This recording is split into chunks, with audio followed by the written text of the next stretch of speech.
Hello बच्चों, आज हम लोग बात करेंगे इलेक्ट्रोस्टैटिक पोटेंशियल एंड कैपेसिटेंस के लेक्चर नंबर 13 के बारे में। और यहां पर हम लोग डिस्कस करेंगे पैरेलल प्लेट कैपेसिटर कि आखिर पैरेलल प्लेट कैपेसिटर क्या होता है, और इसके बाद हम लोग देखेंगे इसके बेसिक कॉन्सेप्ट्स के बारे में। और फिर हम लोग पैरेलल प्लेट कैपेसिटर का डेरिवेशन देखेंगे कि किसी पैरेलल प्लेट कैपेसिटर के कैपेसिटेंस को कैसे डिराइव कर सकते हैं, उन चीजों को देखेंगे। इसके बाद भी पैरेलल प्लेट कैपेसिटर पर कई सारे लेक्चर आएंगे। आज तो ये बेसिक लेक्चर है इस कैपेसिटर का, तो शुरुआत करते हैं पैरेलल प्लेट कैपेसिटर के बेसिक कॉन्सेप्ट से। तो सबसे पहले हम लोग देख लेते हैं कि आखिर क्या क्या टॉपिक हम लोगों को पढ़ना होगा, उन सारी चीजों को देखेंगे। तो देखो भाई, जो सबसे पहली चीज होती है वो हम पढ़ेंगे आखिर पैरेलल प्लेट कैपेसिटर होता क्या है, और उसके बाद हम लोग देखेंगे पैरेलल प्लेट कैपेसिटर को कैसे हम लोग डिराइव कर सकते हैं। आखिर हम लोग कैसे पैरेलल प्लेट कैपेसिटर को डिराइव करेंगे, यानी वही कुछ बढ़िया बढ़िया इसके कॉन्सेप्ट होंगे। तो शुरुआत करते हैं पैरेलल प्लेट कैपेसिटर से, देखते हैं क्या क्या कहानी यहां पर दी गई है।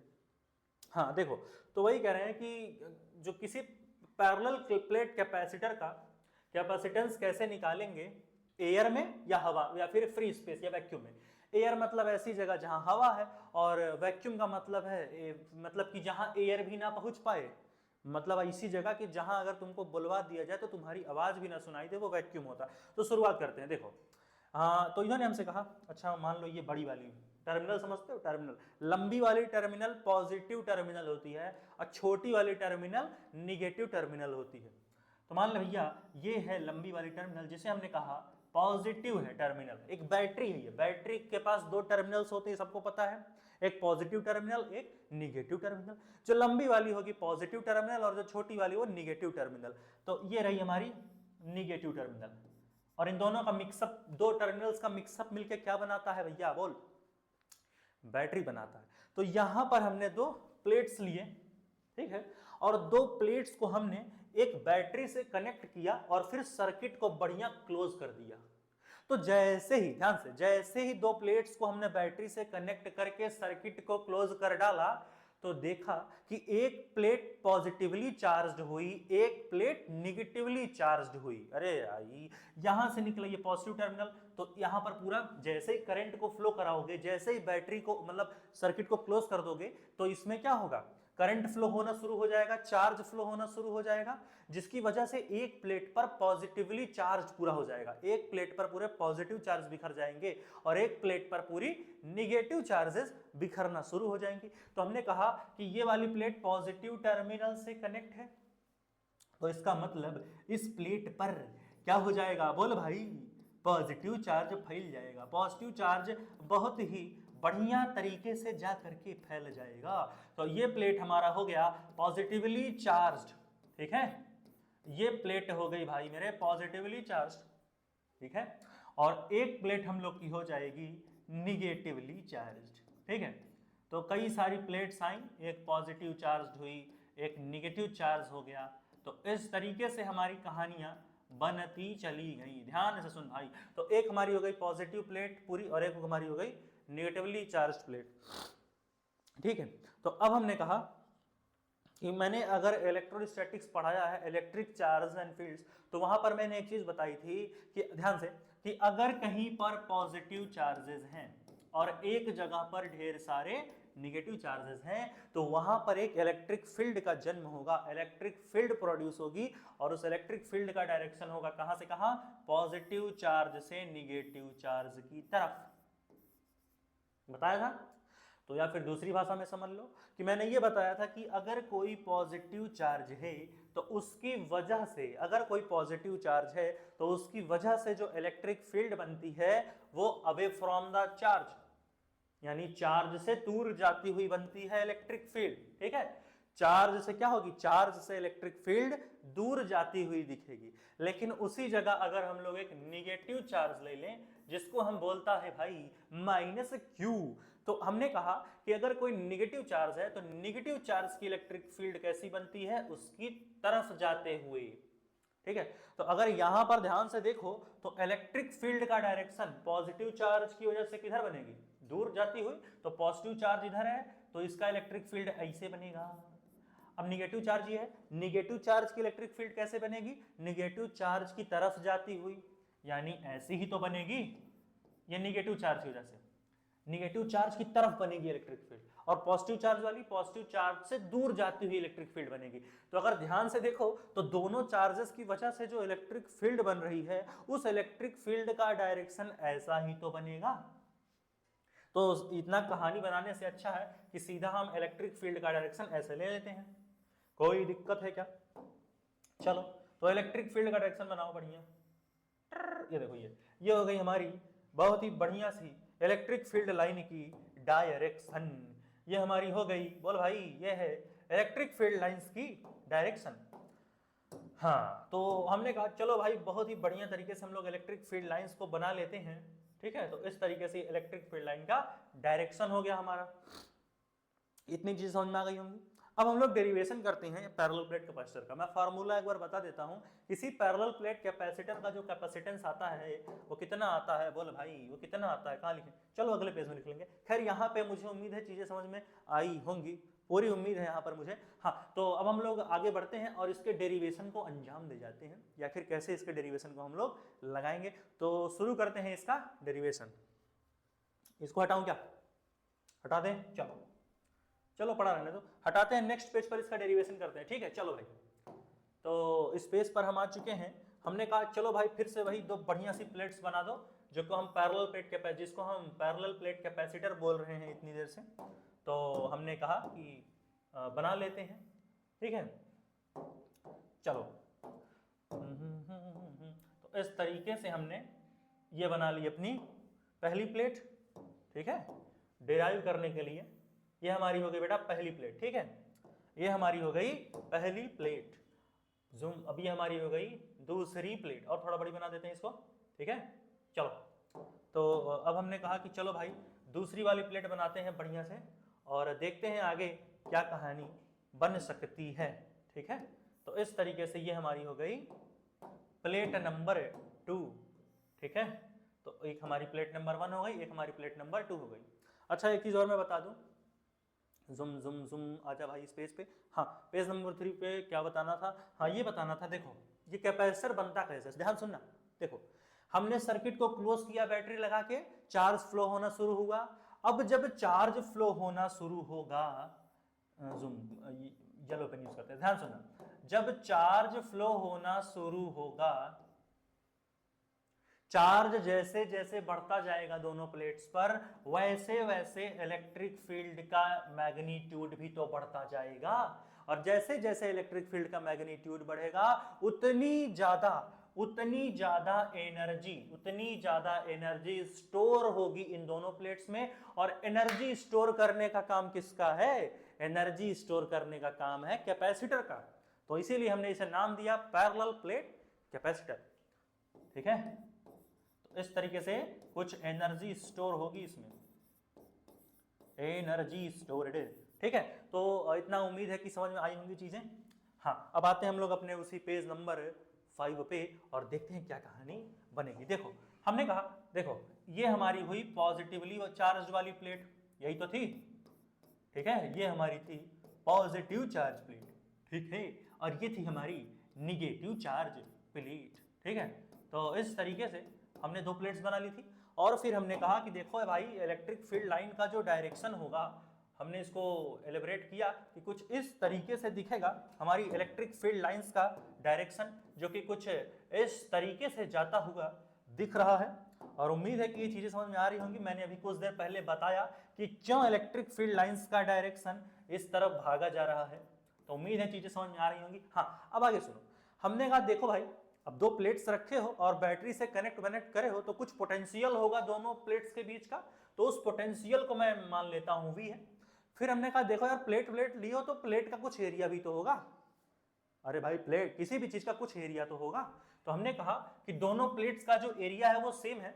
इस प्लेट का एरिया भी हमने कैपिटल A मान लिया, और इस वाले प्लेट का भी हमने एरिया को कैपिटल A मान लिया, यानी दोनों प्लेट्स के एरिया को हमने ले लिया कैपिटल A। तो एरिया ऑफ द प्लेट्स क्या हमने लिया? A लिया। और दोनों प्लेट्स के बीच का पोटेंशियल हमने मान लिया V है। और जो इलेक्ट्रिक फील्ड लाइंस हैं हमारे पास, वो पॉजिटिव चार्ज से निगेटिव चार्ज की तरफ वाला डायरेक्शन एहतियात कर रही हैं, और उनको हमने नाम दिया कैपिटल E। तो हमारे पास एरिया गिवन है A, और इलेक्ट्रिक फील्ड हमको गिवन है E, और हमको पोटेंशियल गिवन है V। तो अगर ध्यान से देखो तो मैंने इलेक्ट्रिक चार्जेस एंड फील्ड्स में पढ़ाते हुए पोटेंशियल का एक फॉर्मूला बताया था, और वो फॉर्मूला था हमारा क्या था, याद है भाई? पोटेंशियल का फॉर्मूला मैंने क्या बताया था? जुम जुम जुम देखो ऐसे, पोटेंशियल का जो फॉर्मूला था वो क्या था? वो फॉर्मूला था इलेक्ट्रिक फील्ड इनटू लेंथ। अरे भाई देखो, इलेक्ट्रिक फील्ड का फॉर्मूला क्या होता है? इलेक्ट्रिक फील्ड का फॉर्मूला होता है जुम जुम, अच्छा रुको, हाँ, इलेक्ट्रिक फील्ड का फॉर्मूला क्या था? इलेक्ट्रिक फील्ड का फॉर्मूला था V इंटू एल। हाँ, तो पोटेंशियल क्या हो जाएगा? हाँ, इलेक्ट्रिक फील्ड का फॉर्मूला क्या बताया था कि जितनी पोटेंशियल है उसको डिस्टेंस से मल्टीप्लाई कर दो, लेंथ से मतलब किस लेंथ पर इलेक्ट्रिक फील्ड, किस लेंथ पर पोटेंशियल लग रहा, उस लेंथ से पोटेंशियल को मल्टीप्लाई कर दो, इलेक्ट्रिक फील्ड निकल आएगी। या फिर ऐसे बोल लो कि कितनी लेंथ पर इलेक्ट्रिक फील्ड लग रही। तो इलेक्ट्रिक फील्ड का फॉर्मूला क्या होता है? Potential into length. तो हमने कहा दोनों प्लेट्स के बीच के डिस्टेंस को मान लो स्मॉल डी। दोनों प्लेट्स के बीच के डिस्टेंस को क्या मान लो भाई? दोनों प्लेट्स के बीच के डिस्टेंस को मान ले भैया है वो स्मॉल डी। ठीक है, तो अगर दोनों प्लेट्स के बीच का डिस्टेंस हमने मान लिया स्मॉल डी, तो एल की जगह बेझिझक रखो डी। तो यहां से जो फॉर्मूला बनेगा वो क्या बन जाएगा? E equals to V into D. अब अगर पोटेंशियल निकालने को कोई बोलेगा तो क्या करोगे? अगर किसी ने कहा एक काम करो भाई, पोटेंशियल निकाल के बताओ, तो पोटेंशियल कैसे निकालोगे? पोटेंशियल निकालोगे V इक्वल्स टू क्या हो जाएगा? जो हम लोग की पोटेंशियल है वो हो जाएगी E डिवाइडेड बाई D। ठीक है, इतना नोट करो, तो आगे हम लोग देखते हैं। हाँ, तो अभी देखो दोनों प्लेट्स की वजह से एक अलग अलग इलेक्ट्रिक फील्ड आएगी। ध्यान से देखो, अलग अलग इलेक्ट्रिक फील्ड आएगी। ठीक है, अलग अलग इलेक्ट्रिक फील्ड आएगी। ठीक है, अभी इसको हटाते हैं, पहले अपनी उस कहानी को देखते हैं। ठीक है, अलग अलग इलेक्ट्रिक फील्ड आएगी। हाँ, हालांकि ये जो फॉर्मूला था मैंने शायद गलत लिखा, V इक्वल्स टू क्या था? E इंटू डी हो जाएगा ना। हाँ, ये होगा E इंटू डी, यानी कितनी लेंथ पर इलेक्ट्रिक फील्ड लग रही वो होता है हमारा पोटेंशियल। कि इलेक्ट्रिक फील्ड जो लग रही और जो डिस्टेंस है दो प्लेट के बीच का, इन दोनों का प्रोडक्ट होता है पोटेंशियल। हाँ, अब हम निकालते हैं सबसे पहले electric field due to positive plate. तो मैंने याद करो, जब मैंने इलेक्ट्रिक चार्जेस एंड फील्ड बताई थी तो वहां पर मैंने बताया था कि किसी भी प्लेट की वजह से, किसी भी चार्ज्ड प्लेट की वजह से जो इलेक्ट्रिक फील्ड बनती है वो कितनी बनती है? वो बनती है सिग्मा बाई 2 एप्सिलॉन नॉट। किसी भी प्लेट की वजह से जो इलेक्ट्रिक फील्ड बनती है वो कितनी बनती है भाई? वो बनती है sigma upon 2 epsilon not. Sigma upon 2 epsilon not बनती है। तो पॉजिटिव वाली प्लेट की वजह से जो इलेक्ट्रिक फील्ड बनेगी वो भी sigma by 2 epsilon not. Negative वाली प्लेट की वजह से जो इलेक्ट्रिक फील्ड बनेगी वो भी सिग्मा बाई 2 एप्सिलॉन नॉट। तो जो नेट इलेक्ट्रिक फील्ड बनेगी वो कितनी बनेगी? Electric field due to positive plate plus electric field due to negative plate. क्यों? क्योंकि इलेक्ट्रिक फील्ड का डायरेक्शन पॉजिटिव से निगेटिव की तरफ है। तो जितना इलेक्ट्रिक फील्ड पॉजिटिव चार्ज की वजह से बनेगी और जितनी इलेक्ट्रिक फील्ड निगेटिव चार्ज की वजह से बनेगी, दोनों इलेक्ट्रिक फील्ड्स को ऐड कर दोगे तो नेट इलेक्ट्रिक फील्ड निकलकर सामने आ जाएगी। उम्मीद है समझ में आई होंगी चीजें।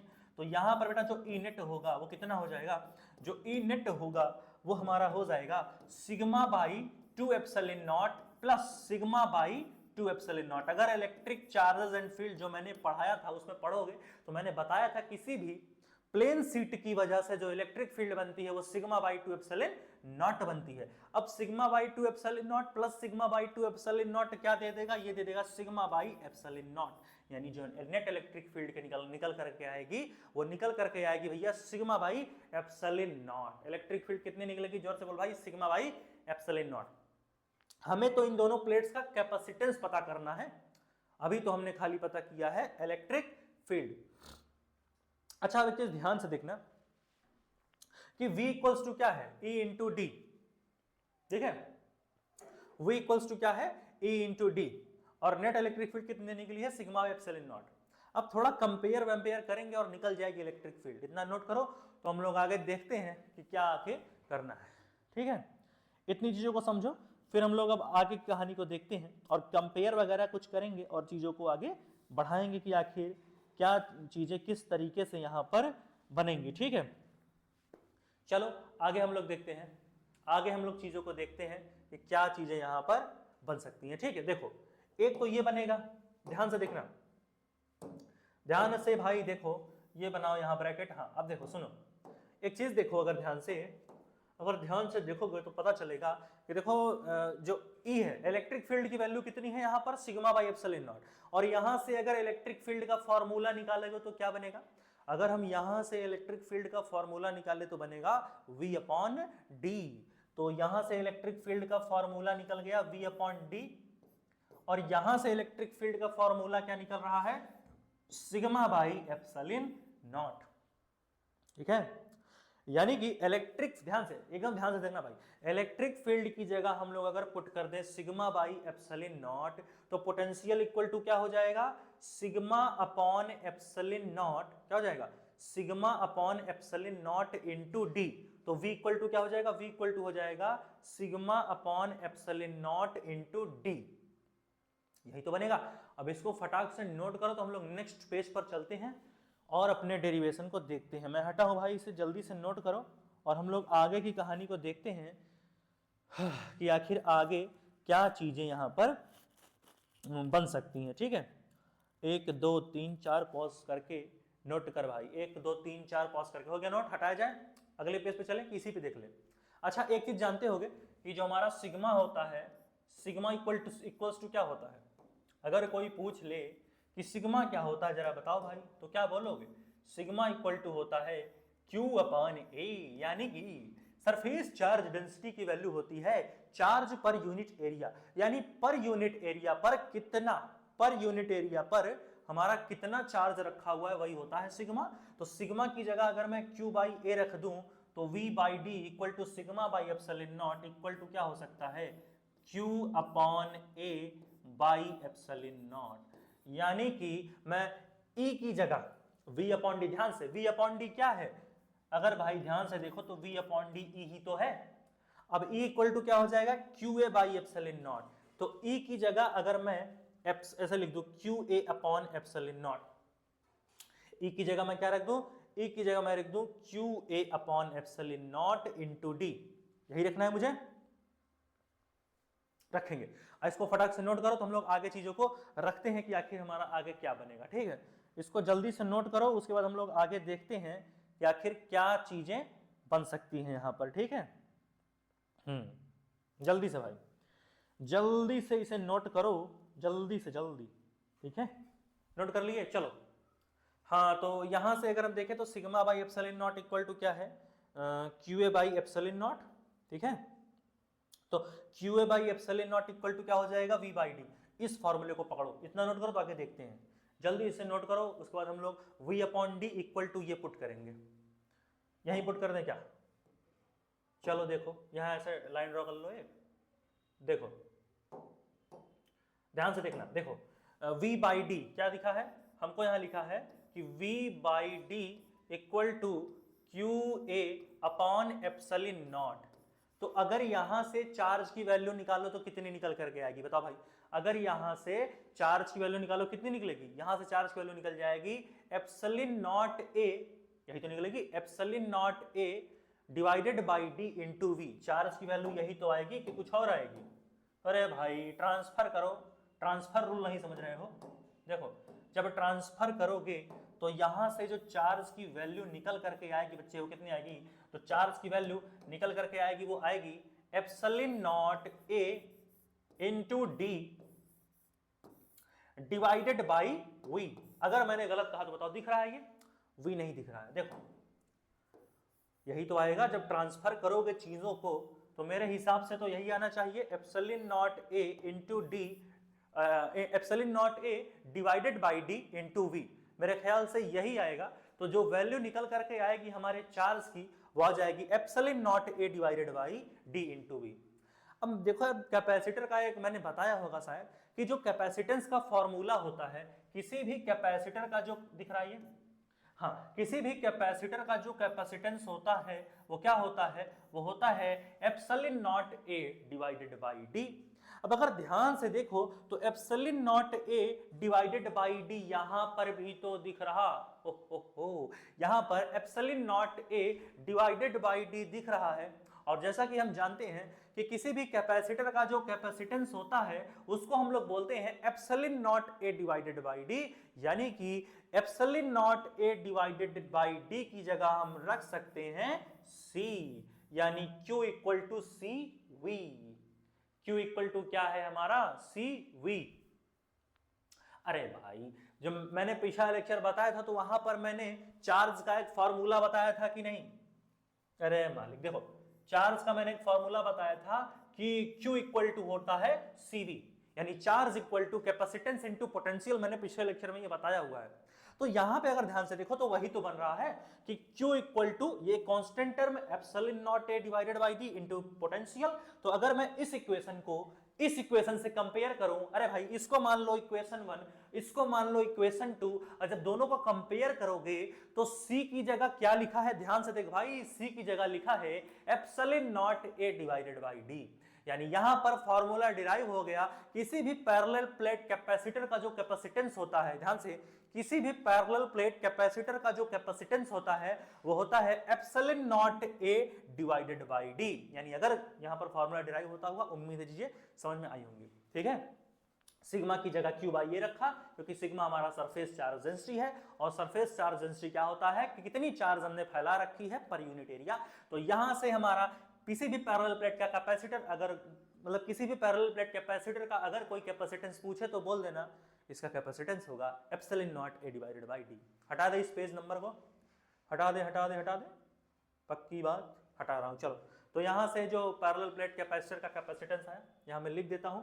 हाँ, यहां पर जो पैरेलल प्लेट कैपेसिटर का कैपेसिटेंस आया वो कितना आया, बोल भाई कितना आ गया, लिख दे भाई यहां पर। तो पैरेलल प्लेट कैपेसिटर का जो कैपेसिटेंस आएगा बच्चे वो कितना आएगा, वो आ जाएगा epsilon naught A divided by D, ठीक है। अब सुनो, ए क्या है, ए है हमारा प्लेट्स का एरिया, ये क्या है, इन दोनों प्लेट्स का एरिया है, और स्मॉल डी क्या है, अगर कोई पूछे कि भैया बताओ स्मॉल डी क्या है, तो दोनों प्लेट्स के बीच का डिस्टेंस है, ये क्या है, बोल भाई, ये है दोनों प्लेट्स के बीच का डिस्टेंस। तो इसका मतलब यह हुआ कि किसी भी पैरेलल प्लेट कैपेसिटर का जो कैपेसिटेंस होता है वो किस पे डिपेंड करता है। अगर कोई पूछे कि बता भाई किसी भी पैरेलल प्लेट कैपेसिटर का कैपेसिटेंस किस पे डिपेंड करता है, तो बोल देना कि प्लेट्स का एरिया जितना ज्यादा, ए ऊपर है तो बोलोगे ध्यान से, प्लेट्स का एरिया जितना ज्यादा कैपेसिटेंस उतनी ज्यादा, प्लेट्स के बीच का डिस्टेंस जितना कम कैपेसिटेंस उतनी ज्यादा। क्यों? क्योंकि डी नीचे है, तो कैपेसिटेंस हमारा इनवर्सली प्रोपोर्शनल है स्मॉल डी के। इनवर्सली का मतलब डिस्टेंस को जितना बढ़ाया, प्लेट्स के बीच के डिस्टेंस को जितना ज्यादा बढ़ाया कैपेसिटेंस उतनी घट गई, और प्लेट्स के बीच का डिस्टेंस जितना ज्यादा घटाया कैपेसिटेंस उतनी बढ़ी, और प्लेट्स के बीच का डिस्टेंस जितना ज्यादा बढ़ाया कैपेसिटेंस उतनी घट जाएगी। फिर से देखो, दोनों प्लेट के बीच का डिस्टेंस जितना ज्यादा बढ़ाओगे कैपेसिटेंस उतनी कम हो जाएगी, कम, ठीक है, और जितना ज्यादा डिस्टेंस घटाओगे प्लेट्स का बीच का कैपेसिटेंस उतनी ज्यादा हो जाएगी, इनवर्सली रिलेशन। और एरिया में क्या है, एरिया जितना ज्यादा प्लेट का उतनी ज्यादा कैपेसिटेंस, एरिया जितना कम प्लेट का कैपेसिटेंस उतनी कम, डायरेक्टली रिलेशन। तो अगर कोई पूछे तो पैरेलल प्लेट कैपेसिटर का जो कैपेसिटेंस होता है वो किस पे डिपेंड करता है, तो बोल देना capacitance of the parallel plate capacitor depends upon the area of the plates as well as it depends upon the distance between the two plates. कहने का मतलब ये कैपेसिटेंस डिपेंड करता है प्लेट्स के बीच के डिस्टेंस के बारे में, और क्या एरिया होगा प्लेट्स का उसके ऊपर डिपेंड करता है हमारा कैपेसिटेंस। तो उम्मीद है ये समझ में आया होगा। इसके बाद हम लोग एक बहुत ही बढ़िया सा कॉन्सेप्ट है डाइइलेक्ट्रिक वगैरह का, उसको भी देखेंगे। खैर इसको नोट करो, तो आगे हम लोग चीजों को देखते हैं। हाँ, हो गया भाई नोट। चलो अपने नेक्स्ट कॉन्सेप्ट की तरफ हम लोग बढ़ते हैं। हटा दे इसे, 1 2 3 4 पॉज करके नोट कर भाई, हो गया। चल तो आ जाते हैं अपने नेक्स्ट पॉइंट पे। नोट पॉइंट नोट कर भाई, लास्ट कॉन्सेप्ट है आज के लेक्चर का। इसके बाद हम लोग पैरेलल प्लेट कैपेसिटर पर और भी बढ़िया बढ़िया लेक्चर लाएंगे, आवाज आई ना, तो इसके बाद हम लोग और अच्छे अच्छे लेक्चर लाएंगे, चिंता उनता मत करो, हो जाएगा सब, ठीक है। हाँ देखो यहाँ पे क्या है, इन्होंने हमसे कहा कि अगर हम कोई डाइइलेक्ट्रिक डाल दें, हमने कहा कि हमने दोनों प्लेट्स ली, ये हमारे पैरेलल प्लेट कैपेसिटर के 2 प्लेट्स हैं। हमने कहा कि देख भैया ये जो दोनों प्लेट्स तुमने लेके रखा है, इन दोनों प्लेट्स के बीच में हम एक डाइइलेक्ट्रिक मटेरियल ला देंगे, हम एक डाइइलेक्ट्रिक मटेरियल ला के रख देंगे। इन दोनों प्लेट्स के बीच में। हमने कहा कि देख भाई, इन दोनों प्लेट्स के बीच में हम लोग डाई इलेक्ट्रिक मटेरियल ला करके रख देंगे और देखेंगे क्या कहानी यहां पर बन सकती है। कहने का मतलब है कि हमने मीडियम को चेंज कर डाला। पहले तो हमने कहा, ठीक है, हमने एक मीडियम ला दिया डाई इलेक्ट्रिक। अब डाइलेक्ट्रिक मटेरियल जैसे ही हम दो प्लेट्स के बीच में इंसर्ट करेंगे, डालेंगे, तो वहां पर जो कैपेसिटेंस है वो के टाइम्स इंक्रीज कर जाएगी। कैसे? देखो, समझोगे। देखो एग्जांपल से हमने कहा कि देखो कैपेसिटेंस ऑफ मीडियम को हमने मान लिया C है, ठीक है, हमने मान लिया C है। तो हमने अभी पढ़ा, अभी हमने निकाला पैरेलल प्लेट कैपेसिटर का कैपेसिटेंस क्या होता है। बोल भाई, epsilon naught into A by D।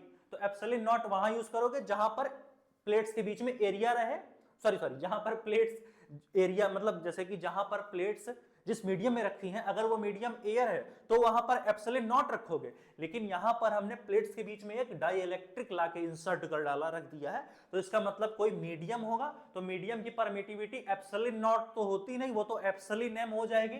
तो यहां पर एप्सिलॉन एम रखोगे इनटू ए, जिसको हमने माना है कि प्लेट्स का एरिया है, और डी को हमने माना है बच्चा दोनों प्लेट्स के बीच के डिस्टेंस को। तो epsilon M into A divided by D. तो बेटा ये हमारा होगा कैपेसिटेंस किसी मीडियम का। अब इन्होंने कहा कि देखो भाई, हमने जो है किसी डाइलेक्ट्रिक में लाके रखा है, अब ठीक है, डाइलेक्ट्रिक में लाके रख दिया है। तो एक हम फॉर्मूला जानते हैं कि रिलेटिव परमिटिविटी इक्वल्स टू होता है epsilon M upon epsilon not.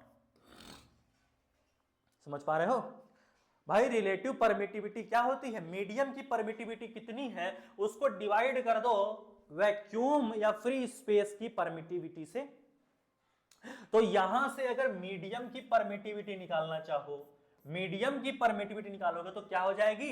Epsilon R into epsilon not, यानी relative permittivity into relative permittivity of free space. यानी रिलेटिव परमिटिविटी क्या होता है, सॉरी मीडियम की परमिटिविटी क्या होती है? रिलेटिव परमिटिविटी और फ्री स्पेस की परमिटिविटी का प्रोडक्ट कहलाती है मीडियम की परमिटिविटी। तो एप्सिलॉन एम की जगह हम क्या रख सकते हैं? Epsilon R upon epsilon naught रख सकते हैं, ठीक है।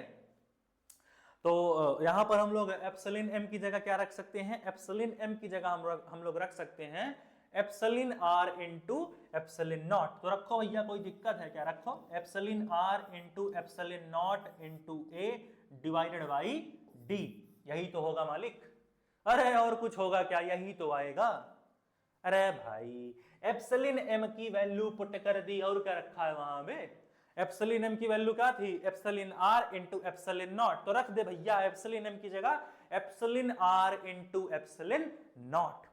और ये क्या है? ये हमारी है बहुत ही खूबसूरत सी कैपेसिटेंस, ठीक है, कैपेसिटेंस है ये।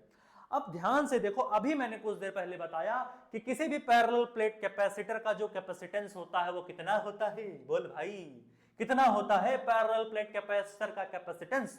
वो होता है epsilon naught A divided by D. तो यहां पर भी तो वही चीज दिख रही, थोड़ा समय से और बढ़िया तरीके से लिख देता हूं, उम्मीद है समझ में आएंगी चीजें। देख भाई, यहां पे लिख ले, यहां पर लिखना जुम जुम जुम, यहां पे लिखो epsilon naught A divided by D. अब देखो, ये जो epsilon naught A divided by D दिख रहा, ये जो epsilon naught A divided by दिख रहा, कहीं ये कैपेसिटेंस तो नहीं? तो ये क्या हो गई? ये न्यू कैपेसिटेंस हो गई, ये न्यू कैपेसिटेंस हो गई। इसको मान भाई सी डैश। और ये कौन सा है? ये ओरिजिनल कैपेसिटेंस, पहले की कैपेसिटेंस, ठीक है। तो ये हो गई ओरिजिनल, पहले वाली कैपेसिटेंस, ये न्यू कैपेसिटेंस है। तो यहां पर क्या कर सकते हो? यहां पर लिख सकते हो C dash equals to epsilon R, sorry हाँ, C डैश इक्वल्स टू क्या लिखोगे? C डैश इक्वल्स टू लिखोगे epsilon are into capacitance C।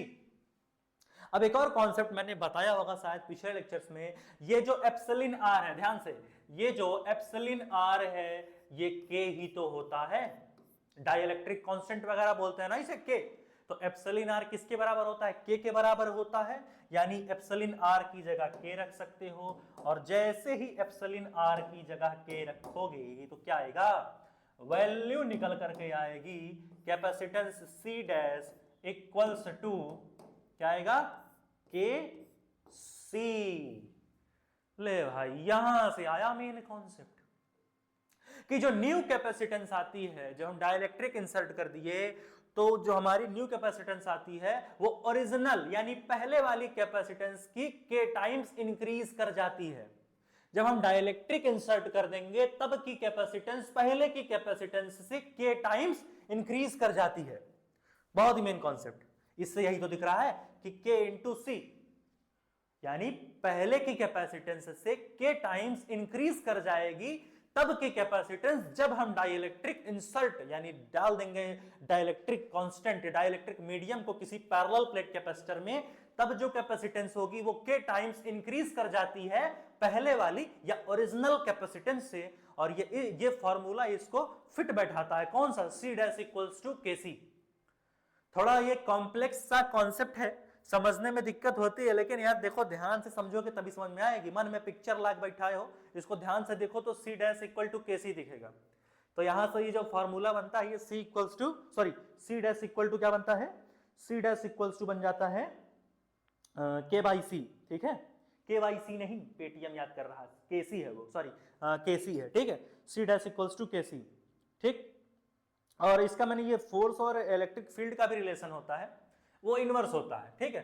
ये जो क्या कहते हैं, ये जो इलेक्ट्रिक फील्ड होता है ना, देखो ध्यान से देखना, कहाँ लिखूं कहाँ लिखूं कहाँ लिखूं, यहाँ लिख देता हूँ, हाँ हाँ, ये देखो जुम जुम जुम, देख लो यहाँ पर, ध्यान से देखना, देखो बन गई, हाँ बन गई, देखो, हाँ क्या हो गया, हाँ देखो देखो ध्यान से देखना, हाँ ये जो मान लो न्यू इलेक्ट्रिक फील्ड होगी कुछ, अरे भाई दो प्लेटें लेके रखे हो तो कुछ तो यहां पर फील्ड होगी, तो जो फील्ड होगी वो क्या होता है, वो जो होता है 1 के टाइम डिक्रीज कर जाती है, समझ रहे हो, थोड़ा सा वो डिक्रीज कर जाती है। जो इलेक्ट्रिक फील्ड होती है वो 1 के टाइम होता है, समझ रहे हो, कहने का मतलब यहां पर क्या था, कैपेसिटेंस के केस में पहले की कैपेसिटेंस के टाइम्स बढ़ती थी, यहां पर के टाइम्स इलेक्ट्रिक फील्ड के टाइम्स घट जाती है। जो न्यू इलेक्ट्रिक फील्ड बन के आती है वो ओरिजिनल या पहले की इलेक्ट्रिक फील्ड के मुकाबले के टाइम्स घट जाती है, तो इसलिए हमको E डैश इक्वल्स टू